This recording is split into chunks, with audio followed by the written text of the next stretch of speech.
নমস্কার বন্ধুরা, গল্প পাঠে আমি তাপস।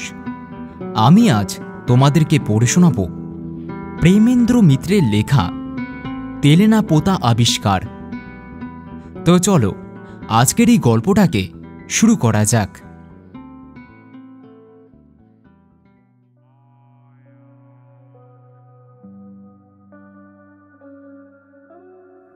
শনি ও মঙ্গলই হবে বোধহয়। যোগাযোগ হলে তেলেনা পোতা আপনারাও একদিন আবিষ্কার করতে পারেন। অর্থাৎ কাজকর্মে মানুষের ভিড়ে হাঁপিয়ে ওঠার পর যদি হঠাৎ দুদিনের জন্য ছুটি পাওয়া যায়, আর যদি কেউ এসে ফুসলানি দেয় যে কোনো এক আশ্চর্য সরোবরে পৃথিবীর সবচেয়ে সরলতম মাছেরা এখনও তাদের জলজীবনে প্রথম বড়শিতে হৃদয় বিদ্ধ করার জন্য উদগ্রীব হয়ে আছে, আর জীবনে কখনো কয়েকটা পুঁটি ছাড়া অন্য কিছু জল থেকে টেনে তোলার সৌভাগ্য যদি আপনার না হয়ে থাকে, তাহলে হঠাৎ একদিন তেলেনা পোতা আপনিও আবিষ্কার করতে পারেন। তেলেনা পোতা আবিষ্কার করতে হলে একদিন বিকেলবেলার পড়ন্ত রোদে জিনিসে মানুষে ঠাসাঠাসি একটা বাসে গিয়ে আপনাকে উঠতে হবে। তারপর রাস্তার ঝাঁকুনির সঙ্গে মানুষের গুঁতো খেতে খেতে ভাদ্রের গরমে ঘামে ধুলোয় চটচটে শরীর নিয়ে ঘণ্টা দুয়েক বাদে রাস্তার মাঝখানে নেমে পড়তে হবে আচমকা। সামনে দেখবেন নিচু একটা জলার মতো জায়গার ওপর দিয়ে রাস্তার লম্বা সাঁকো চলে গেছে। তারই ওপর দিয়ে বিচিত্র ঘর ঘর শব্দে বাসটি চলে গিয়ে ওধারে বাঁকে অদৃশ্য হবার পর দেখবেন সূর্য এখনো না ডুবলেও চারিদিক ঘন জঙ্গলে অন্ধকার হয়ে এসেছে। কোনো দিকে চেয়ে জনমানব দেখতে পাবেন না। মনে হবে পাখিরাও যেন সভয়ে সে জায়গা পরিত্যাগ করে চলে গেছে। একটা স্যাঁতস্যাঁতে ভিজে ভাবসা আবহাওয়া টের পাবেন। মনে হবে নিচের জলা থেকে একটা ক্রূর কুণ্ডলিতে জলীয় অভিশাপ ধীরে ধীরে অদৃশ্য ফনা তুলে উঠে আসছে। বড় রাস্তা থেকে নেমে সেই ভিজে জলার কাছেই গিয়ে দাঁড়াতে হবে আপনাকে। সামনে ঘন জঙ্গলের ভিতর দিয়ে মনে হবে একটা কাদা জলের নালা কে যেন কেটে রেখেছে। সে নালার মতো রেখাও কিছু দূরে গিয়ে দুধারে বাঁশঝাড় আর বড় বড় ঝাঁকড়া গাছের মধ্যে হারিয়ে গেছে। তেলেনা পোতা আবিষ্কারের জন্য আরও দুজন বন্ধু ও সঙ্গী আপনার সঙ্গে থাকা উচিত। তারা হয়তো আপনার মতো ঠিক মৎস্যলুব্ধ নয়, তবু এ অভিযানে তারা এসেছে কে জানে আর কোন অভিসন্ধিতে। তিনজনে মিলে তারপর সামনের নালার দিকে উৎসুকভাবে চেয়ে থাকবেন। মাঝে মাঝে পাঁঠুকে মশাদের ঘনিষ্ঠতায় বাধা দেবার চেষ্টা করবেন এবং সপ্রশ্ন দৃষ্টিতে ওর মুখের দিকে চাইবেন। খানিক বাদে পরস্পরের মুখও আর ঘনায়মান অন্ধকারে ভালো করে দেখা যাবে না। মশাদের ঐকাতন আরও তীক্ষ্ণ হয়ে উঠবে। আবার বড় রাস্তায় উঠে ফিরতে কোনো বাসের চেষ্টা করবেন কিনা যখন ভাবছেন, তখন হঠাৎ সেই কাদা জলের নালা যেখানে জঙ্গলের মধ্যে হারিয়ে গেছে, সেখান থেকে অপরূপ একটি শ্রুতি বিস্ময়কর আওয়াজ পাবেন। মনে হবে বোবা জঙ্গল থেকে কে যেন অমানসিক এক কান্না নিংড়ে নিংড়ে বার করছে। সে শব্দে আপনারা কিন্তু প্রতীক্ষায় চঞ্চল হয়ে উঠবেন। প্রতীক্ষাও আপনাদের ব্যর্থ হবে না। আবছা অন্ধকারে প্রথমে একটি ক্ষীণ আলো দুলতে দেখা যাবে ও তারপর একটি গরুর গাড়ি জঙ্গলের ভেতর থেকে নালা দিয়ে ধীর মন্থর দোদুল্যমান গতিতে বেরিয়ে আসবে। যেমন গাড়িটি তেমনি গরুগুলো। মনে হবে পাতালের কোনো বামুনের দেশ থেকে গরুর গাড়ি এই সংক্ষিপ্ত সংস্করণটি বেরিয়ে এসেছে। বৃথা বাক্য ব্যয় না করে সেই গরুর গাড়ির ছইয়ের ভিতরে 3 জনে কোনো রকমে প্রবেশ করবেন ও 3 জোড়া হাত ও পা এবং 3টি মাথা নিয়ে স্বল্পতম স্থানে সর্বাধিক বস্তু কিভাবে সংস্থাপিত করা যায় সে সমস্যার সীমানা করবেন। গরুর গাড়িটি তারপর যে পথে এসেছিল সেই পথে অথবা নালায় ফিরে চলতে শুরু করবে। বিস্মিত হয়ে দেখবেন ঘন অন্ধকার অরণ্য যেন সংকীর্ণ একটু সুড়ঙ্গের মতো পথ সামনে একটু একটু করে উন্মোচন করে দিচ্ছে। প্রতি মুহূর্তে মনে হবে কালো অন্ধকারের দেওয়াল বুঝি অভেদ্য, কিন্তু তবু গরুর গাড়িটি অবিচলিতভাবে ধীর মন্থর গতিতে এগিয়ে যাবে, পায়ে পায়ে পথ যেন ছড়িয়ে ছড়িয়ে। কিছুক্ষণ হাত পা ও মাথার যথাচিত সংস্থান বিপর্যস্ত হবার সম্ভাবনায় বেশ একটু অস্বস্তি বোধ করবেন। বন্ধুদের সঙ্গে ক্ষণে ক্ষণে অনিচ্ছাকৃত সংঘর্ষ বাঁধবে। তারপর ধীরে ধীরে বুঝতে পারবেন চারিধারের গাঢ় অন্ধকারে চেতনার শেষ অন্তরীপিঠিও নিমজ্জিত হয়ে গেছে।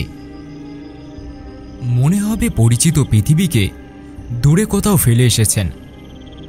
অনুভূতিহীন কুয়াশাময় এক জগৎ শুধু আপনার চারিধারে। সময় সেখানে স্তব্ধ, স্রোতহীন। সময় স্তব্ধ, সুতরাং এ আচ্ছন্নতা কতক্ষণ ধরে যে থাকবে বুঝতে পারবেন না। হঠাৎ একসময় উৎকট এক বাদ্য ঝঞ্ঝনায় জেগে উঠে দেখবেন ছইয়ের ভেতর দিয়ে আকাশের তারা দেখা যাচ্ছে এবং গাড়ির গাড়োয়ান থেকে থেকে সোৎসাহে একটি ক্যানেস্তারা বাজাচ্ছে। কৌতূহলী হয়ে কারণ জিজ্ঞাসা করলে গাড়োয়ান নিতান্ত নির্বিকারভাবে আপনাকে জানাবে, একগে ওই শালার বাখ্যাদাতে। ব্যাপারটা ভালো করে হৃদয়ঙ্গম করার পর মাত্র ক্যানেস্তারা নিনাদে ব্যাঘ্র বিতরণ সম্ভব কিনা কম্পিত কণ্ঠে এ প্রশ্ন আপনি উত্থাপন করার আগেই গাড়োয়ান আপনাকে আশ্বস্ত করার জন্য জানাবে যে বাঘ মানে চিতাবাঘ মাত্র, এবং নিতান্ত ক্ষুব্ধ না হলে এই ক্যানেস্তারা নিনাদি তাকে তফাতে রাখবার পক্ষে যথেষ্ট। মহানগরী থেকে 30 মাইল দূরে ব্যাঘ্র সংকুল এইরকম স্থানের অস্তিত্ব কি করে সম্ভব? আপনি যতক্ষণ চিন্তা করবেন ততক্ষণে গরুর গাড়ি বিশাল একটি মাঠ পার হয়ে যাবে। আকাশে তখন কৃষ্ণপক্ষের বিলম্বিত ক্ষয়িত চাঁদ বোধহয় উঠে এসেছে। তারই স্মিত আলোয় আচ্ছা বিশাল মৌন সব প্রহরী যেন গাড়ির দুপাশ দিয়ে ধীরে ধীরে সরে যাবে। প্রাচীন অট্টালিকার সেসব ধ্বংসাবশেষ কোথাও একটা থাম, কোথাও একটা দেউড়ি খিলনা, কোথাও কোনো মন্দিরের ভগ্নাংশ মহাকালের কাছে সাক্ষ্য দেবার ব্যর্থ আশায় দাঁড়িয়ে আছে। ওই অবস্থায় যতখানি সম্ভব মাথা তুলে বসে কেমন একটা শিহরণ সারা শরীরে অনুভব করবেন। জীবন্ত পৃথিবী ছাড়িয়ে অতীতের কোনো কুজ্জটিকাচ্ছন্ন স্মিতলোকে এসে পড়েছেন বলে ধারণা হবে। রাত তখন কত আপনি জানেন না, কিন্তু মনে হবে এখানে রাত যেন কখনো ফুরোয় না। নিবিড় অনাদি অনন্ত স্তব্ধতায় সবকিছু নিমগ্ন হয়ে আছে। জাদুঘরের নানা প্রাণীদেহ আড়কের মধ্যে যেমন থাকে। 2-3 বার মোড় ঘুরে গরুর গাড়ি একবার এক জায়গায় এসে থামবে। হাত পাগুলো নানা স্থান থেকে কোনো রকমে কুড়িয়ে সংগ্রহ করে কাঠের পুতুলের মতো আড়ষ্টভাবে আপনারা একে একে নামবেন। একটা কটু গন্ধ অনেকক্ষণ ধরেই আপনাদের অভ্যর্থনা করছে। বুঝতে পারবেন সেটা পুকুরের পানা পচা গন্ধ। অস্ফুট চাঁদের আলোয় তেমন একটি নাতি ক্ষুদ্র পুকুর সামনেই চোখে পড়বে। তারই পাশে বেশ বিশালায়তন একটি জীর্ণ অট্টালিকা, ভাঙা ছাদ, ধসে পড়া দেওয়াল ও চক্ষুহীন কোঠরের মতো পাল্লাহীন জানালা নিয়ে চাঁদের বিরুদ্ধে দুর্গ প্রকারের মতো দাঁড়িয়ে আছে। এই ধ্বংসাবশেষেরই একটি অপেক্ষাকৃত বাসযোগ্য ঘরে আপনাদের থাকার ব্যবস্থা করে নিতে হবে। কোথা থেকে গাড়োয়ান একটি ভাঙা লণ্ঠন নিয়ে এসে ঘরে বসিয়ে দেবে, সেই সঙ্গে এক কলসি জল। ঘরে ঢুকে বুঝতে পারবেন বহু যুগ পরে মনুষ্য জাতি প্রতিনিধি হিসাবে আপনারাই সেখানে প্রথম পদার্পণ করেছেন। ঘরের ঝুল ঝঞ্ঝাল ও ধুলো হয়তো কেউ আগে কখনো পরিষ্কার করার ব্যর্থ চেষ্টা করে গেছে। ঘরের অধিষ্ঠাত্রী আত্মা যে তাতে ক্ষুব্ধ, একটি অস্পষ্ট ভাবসা গন্ধে তার প্রমাণ পাবেন। সামান্য চলাফেরায় ছাদ ও দেওয়াল থেকে জীর্ণ পলেস্তারা সেই রুষ্ট আত্মার অভিশাপের মতো থেকে থেকে আপনাদের ওপর বর্ষিত হবে। দু তিনটি চামচিকা ঘরের অধিকার নিয়ে আপনাদের সঙ্গে সমস্ত রাত বিবাদ করবে। তেলেনাপোতা আবিষ্কারের জন্য আপনার দুটি বন্ধুর একজন পানরসিক ও অপরজন নিদ্রাবিলাসী কুম্ভকর্ণের দোসর হওয়া দরকার। ঘরে পৌঁছেই মেঝের উপর কোনো রকমে 17 ইঞ্চির আবরণ পড়তে না পড়তে একজন তার উপর নিজেকে বিস্তৃত করে নাসিকাধ্বনি করতে শুরু করবেন। অন্যজন পানপাত্রে নিজেকে নিমজ্জিত করে দেবেন। রাত বাড়বে। ভাঙা লণ্ঠনের কাচের চিমনি ক্রমশ গাঢ়ভাবে কালিমালিপ্ত হয়ে ধীরে ধীরে অন্ধ হয়ে যাবে। কোনো রহস্যময় বেতার সংকেতে খবর পেয়ে সে অঞ্চলের সমস্ত সমর্থ সাবালক মশা নবাগতদের অভিনন্দন জানাবে ও তাদের সঙ্গে শোণিত সম্বর্ধনা স্থাপন করতে আসবে। আপনি বিচক্ষণ হলে দেওয়ালে ও গায়ে বসবার বিশিষ্ট ভঙ্গি দেখে বুঝবেন তারা মশাদের মধ্যে সবচেয়ে বড় কুলিন ম্যালেরিয়া দেবীর অদ্বিতীয় বাহন অ্যানোফিলিস। আপনার দুই বন্ধু তখন দুই কারণে অচেতন। ধীরে ধীরে তাই শয্যা পরিত্যাগ করে উঠে দাঁড়াবেন। তারপর গুমোট গরম থেকে একটু পরিত্রাণ পাওয়ার জন্য টসটি হাতে নিয়ে ভগ্নপ্রায় সিঁড়ি দিয়ে ছাদে উঠবার চেষ্টা করবেন। প্রতি মুহূর্তে কোথাও ইট বা টালি খসে পড়ে ভূপতিত হওয়ার বিপদ আপনাকে নিরস্ত করার চেষ্টা করবে।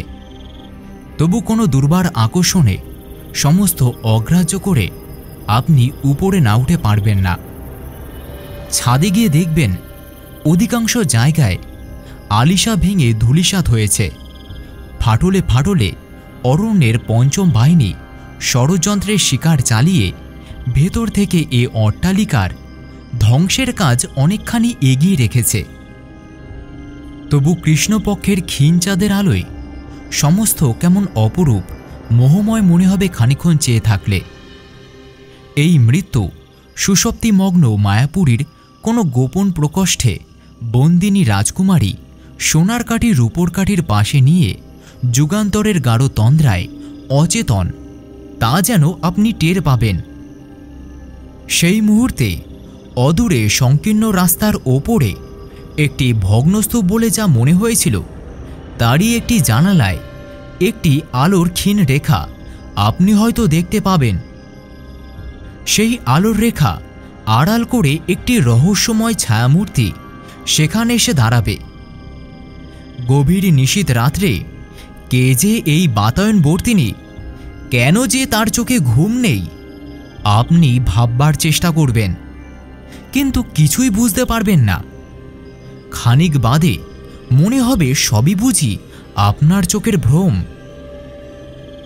বাতায়ন থেকে সে ছায়া সরে গেছে, আলোর ক্ষীণ রেখা গেছে মুছে। মনে হবে এই ধ্বংসপুরীর অতল নিদ্রা থেকে একটি স্বপ্নের বুদবুদ ক্ষণিকের জন্য জীবনের জগতে ভেসে উঠে আবার মিলিয়ে গেছে। আপনি আবার সন্তর্পণে নিচে নেমে আসবেন এবং কখন একসময় দুই বন্ধুর পাশে একটু জায়গা করে ঘুমিয়ে পড়বেন জানতে পারবেন না।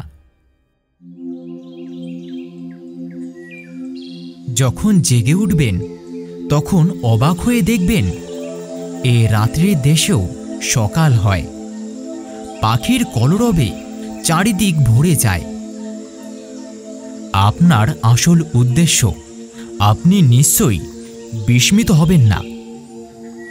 এক সময় ষোড়শ পচার আয়োজন নিয়ে মৎস্য আরাধনার জন্য শ্যাওলা ঢাকা ভাঙা ঘাটের একটি ধারে বসে গুড়িপানার সবুজ জলের মধ্যে যতচিত নৈবেদ্য সমেত বড়শি নামিয়ে দেবেন।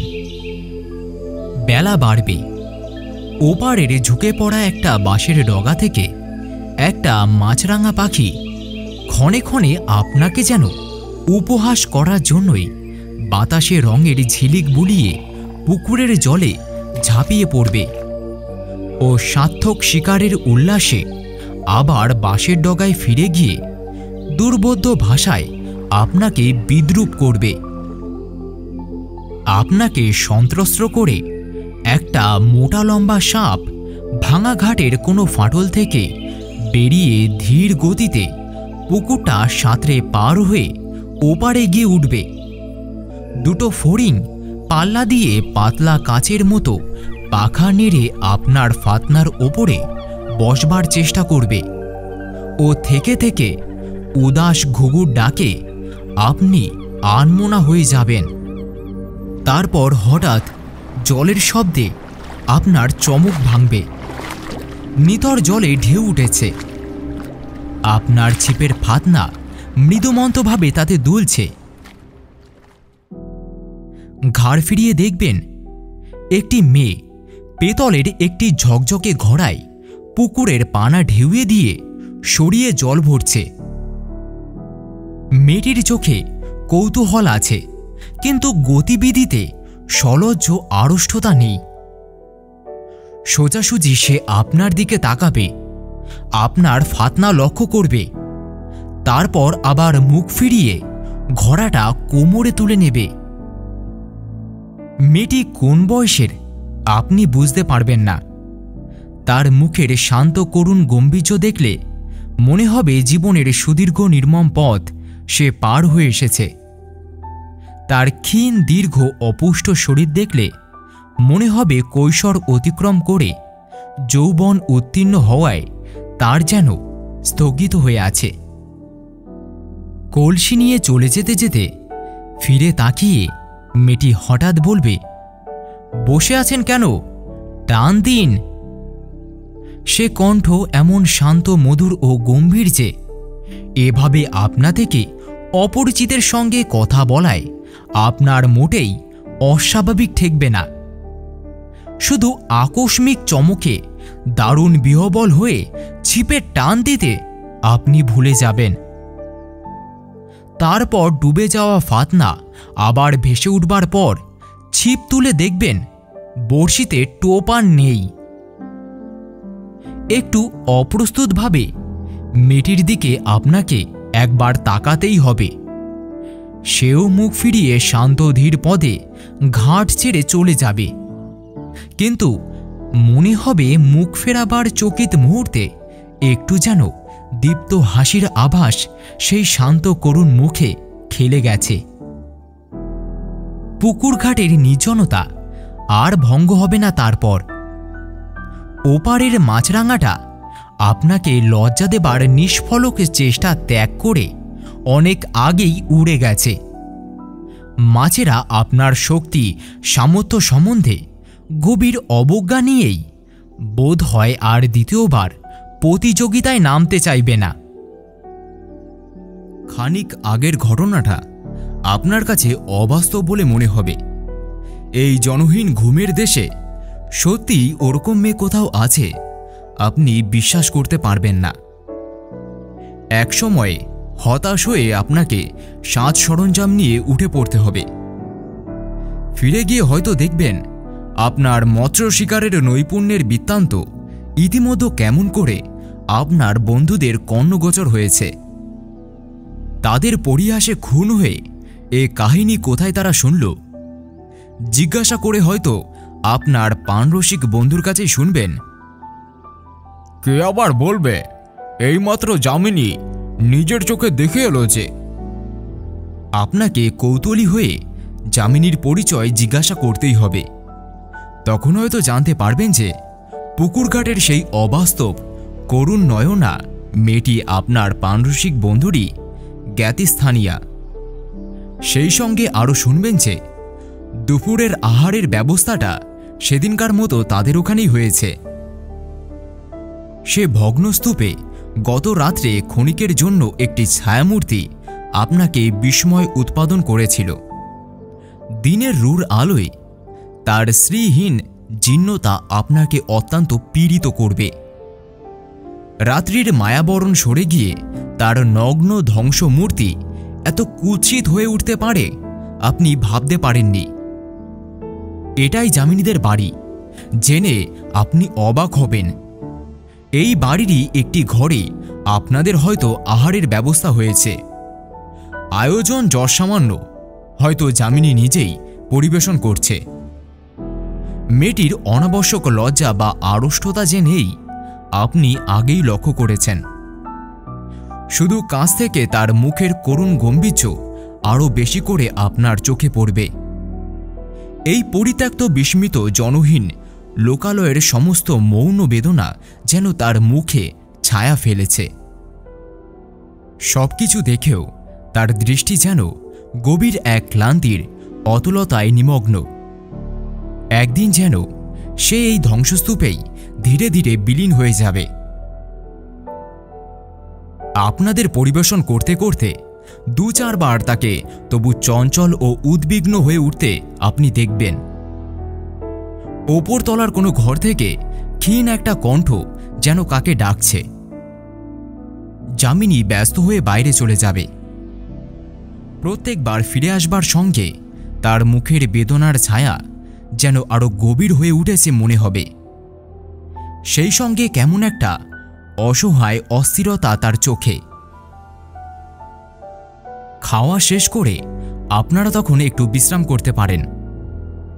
অত্যন্ত দ্বিধাভরে কয়েকবার ইতস্তত করে সে যেন শেষে মরিয়া হয়ে দরজার থেকে ডাকবে, একটু শুনে যাও মনিদা। মনিদা আপনার সেই পানরসিক বন্ধু। তিনি দরজার কাছে গিয়ে দাঁড়াবার পর যে আলাপটুকু হবে তা এমন নিম্ন স্বরে নয় যে আপনারা শুনতে পাবেন না। শুনবেন।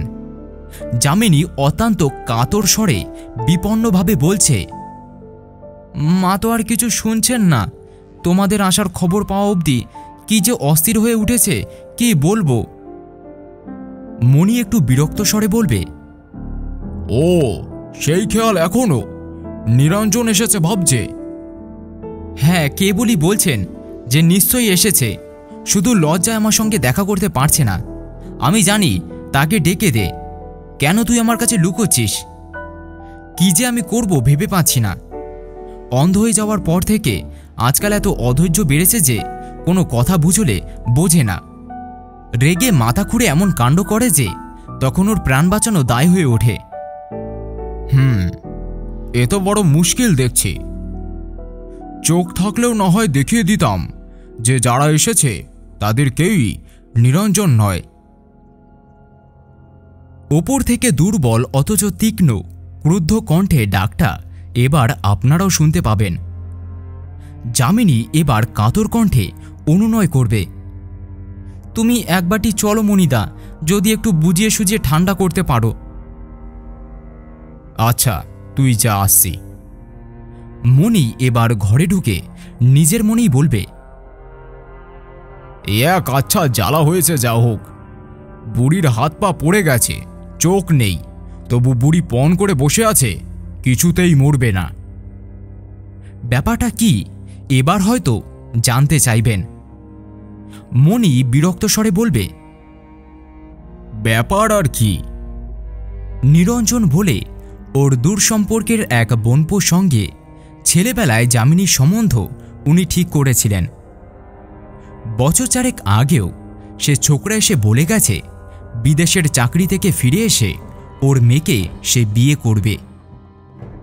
সেই থেকে বুড়ি এই অজগর পুরীর ভেতরে বসে সেই আশায় দিন গুনছে। আপনি নিজে থেকে এবার জিজ্ঞাসা না করে পারবেন না। নিরঞ্জন কি এখনো বিদেশ থেকে ফেরেনি?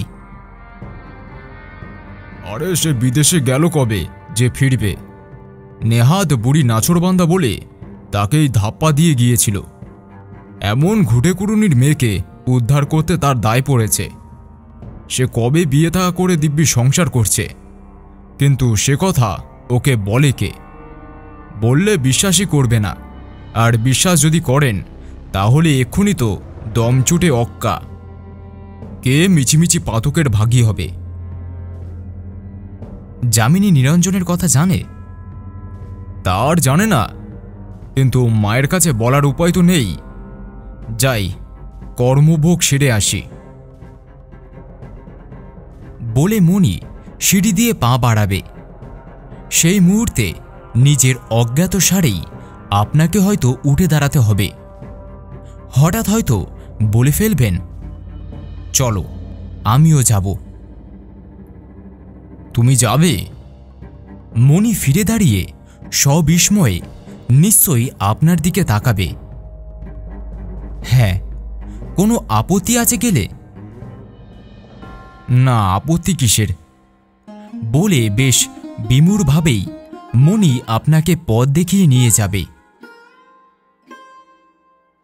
সংকীর্ণ অন্ধকার ভাঙা সিঁড়ি দিয়ে যে ঘরটিতে আপনি পৌঁছবেন, মনে হবে ওপরে নয়, মাটির তলার সুড়ঙ্গেই বুঝি তার স্থান। একটি মাত্র জানালা, তাও বন্ধ। বাইরের আলো থেকে এসে প্রথমে আপনার চোখে সবই ঝাপসা ঠেকবে। তারপর টের পাবেন প্রায় ঘরজোড়া একটি ভাঙা তত্ত্বপোষে ছিন্ন কাঁথা জড়িত একটি শীর্ণ কঙ্কালসার মূর্তি শুয়ে আছে। তত্ত্বপোষের একপাশে যামিনী পাথরের মূর্তির মতো দাঁড়িয়ে। আপনাদের পদশব্দ শুনে সেই কঙ্কালের মধ্যেও যেন চঞ্চল্য দেখা দেবে। কে? নিরঞ্জন এলি? অভাগী মাসিকে এতদিন পরে মনে পড়ল। বাবা, তুই আসবি বলে প্রাণটা যে আমার কণ্ঠায় এসে আটকে আছে। কিছুতেই যে নিশ্চিন্তে মরতে পারছি না। এবার তো আর অমন করে পালাবি না। মণি কি যেন বলতে যাবে, তাকে বাধা দিয়ে আপনি অকস্মাৎ বলবেন, না মাসিমা, আর পালাবো না। মুখ না তুলেও মণির বিমূঢ়তা ও আরও একটি স্থাণুর মতো মেয়ের মুখে স্তম্ভিত বিস্ময় আপনি যেন অনুভব করতে পারবেন। কিন্তু কোনো দিকে তাকাবার অবসর আপনার থাকবে না। দৃষ্টিহীন দুটি চোখের কোঠরের দিকে আপনি তখন নিস্পন্দ হয়ে রূঢ় নিঃশ্বাসে চেয়ে আছেন। মনে হবে সেই শূন্য কোঠরের ভেতর থেকে অন্ধকারের দুটি কালো শিখা বেরিয়ে এসে আপনার সর্বাঙ্গ পরীক্ষা করছে। কটি স্তব্ধ মুহূর্ত ধীরে ধীরে সময়ের সাগর শিশির বিন্দুর মতো ঝরে পড়ছে আপনি অনুভব করবেন। তারপর শুনতে পাবেন, আমি জানতাম তুই না এসে পারবি না বাবা, তাই তো এমন করে এই প্রেতপুরীর পাহারা দিয়ে দিন গুনছি। বৃদ্ধা এতগুলো কথা বলে হাঁপাবেন। চকিতে একবার যামিনীর ওপর দৃষ্টি বুলিয়ে নিয়ে আপনার মনে হবে বাইরে কঠিন মুখোশের অন্তরালে তার মধ্যেও কোথাও যেন কি ধীরে ধীরে গলে যাচ্ছে। ভাগ্য ও জীবনের বিরুদ্ধে গভীর হতাশার উপাদানে তৈরি এক সুদৃঢ় শপথের ভিত্তি আলগা হয়ে যেতে আর বুঝি দেরি নেই। বৃদ্ধা আবার বলবেন, যামিনীকে নিয়ে তুই সুখী হবি বাবা। আমার পেটে হয়েছে বলে বলছি না, এমন মেয়ে হয় না। শোকে তাপে বুড়ো হয়ে মাথার ঠিক নেই, রাত দিন খিটখিট করে মেয়েটাকে যে কত যন্ত্রণা দিই তা কি আমি জানি না? তবু মুখে ওর রা নেই। এই শ্মশানের দেশে 10টা বাড়ি খুঁজলেও একটা পুরুষ মেলে না। আমার মতো ঘাটের মরা শুধু ভাঙা ইট আঁকড়ে এখানে সেখানে ধুকছে। এর মধ্যে একাধারে মেয়ে পুরুষ হয়ে ও কি না করছে। একান্ত ইচ্ছা সত্ত্বেও চোখ তুলে একটিবার তাকাতে আপনার সাহস হবে না। আপনার নিজের চোখের জল বুঝি আর গোপন রাখা যাবে না। বৃদ্ধা ছোট একটি নিঃশ্বাস ফেলে বলবে, যামিনীকে তুই নিবি তো বাবা? তোর শেষ কথা না পেলে আমি মরেও শান্তি পাব না। ধরা গলায় আপনি তখন শুধু বলতে পারবেন, আমি তোমাকে কথা দিচ্ছি মাসিমা, আমার কথা নড়চড় হবে না।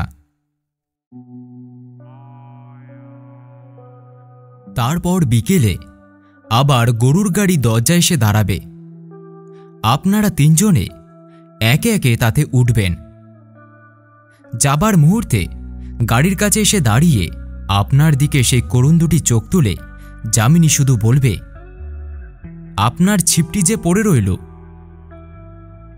আপনি হেসে বলবেন, থাক না, এবারে পারিনি বলে তেলেনা পোতার মাছ কি বারবার ফাঁকি দিতে পারবে? যামিনী মুখ ফিরিয়ে নেবে না, ঠোঁট থেকে নয়, মনে হবে তার চোখের ভেতর থেকে মধুর একটি সকৃতজ্ঞ হাসি শরতের শুভ্র মেঘের মতো আপনার হৃদয়ের দিগন্ত স্নিগ্ধ করে ভেসে যাচ্ছে।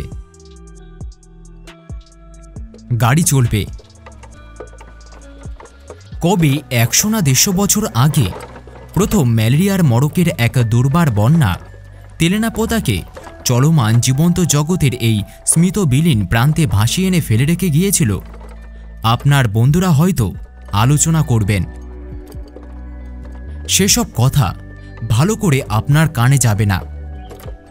গাড়ির সংকীর্ণতা আর আপনাকে পীড়িত করবে না। তার চাকার একঘেয়ে কাঁদুনি আর আপনার কাছে কর্কশ লাগবে না। আপনি শুধু নিজের হৃদয় স্পন্দনে একটি কথাই বারবার ধ্বনিত হতে শুনবেন, ফিরে আসব। মহানগরের জনকীর্ণ আলোকজ্বলা রাজপথে যখন এসে পৌঁছবেন, তখনও আপনার মনে তেলেনাপোতার স্মৃতি সুদূর অথচ অতি অন্তরঙ্গ একটি তারার মতো উজ্জ্বল হয়ে আছে। ছোটখাটো বাধা বিড়ম্বিত কটি দিন কেটে যাবে। মনের আকাশে একটু করে কুয়াশা জমেছে কিনা আপনি টের পাবেন না।